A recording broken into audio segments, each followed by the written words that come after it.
আমি ডক্টর অরূপানন্দ পাল, MS orthopaedics, রানীগঞ্জে orthopaedics practice করছি প্রায় 30 বছর ধরে। এই শারদীয় দুর্গাপূজায় আমি সকলকে আমার আন্তরিক অভিনন্দন এবং শুভেচ্ছা জানাই। শারদীয় যে দুর্গোৎসব আমরা সবাই জানি, এবারে গজে আগমন। গজে আগমন মানে হচ্ছে শস্য শ্যামলা বসুন্ধরা। পৃথিবীতে তো বসুন্ধরা শস্য শ্যামলা হবে, কিন্তু আমাদের মনও যেন শস্য শ্যামলাই মতো হয়, সবুজ হয়। মানে কারো প্রতি কোনো হিংসা, দেশ বিদ্বেষ এসব না থাকে। একে অপরের সঙ্গে হাসি মুখে খোলা মনে কথাবার্তা আড্ডা মেরে যেন পুজোটা আমরা কাটাতে পারি।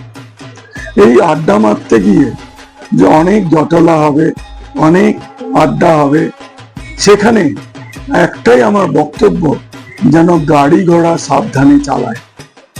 দেখা গেছে আজকাল রানীগঞ্জে এত স্কুটার হয়েছে এবং মোটরসাইকেল হয়েছে, টোটো হয়েছে, তাদের যেন একটু সামলে চালায়।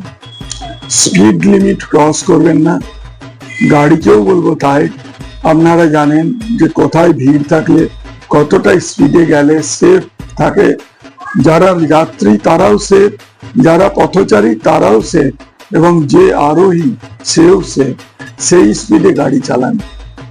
কখনো মদ্যপান করে গাড়ি চালাবেন না বা নেশা করে গাড়ি চালাবেন না। এই হচ্ছে আমার জনগণের প্রতি বিইং এ ডক্টর উপদেশ।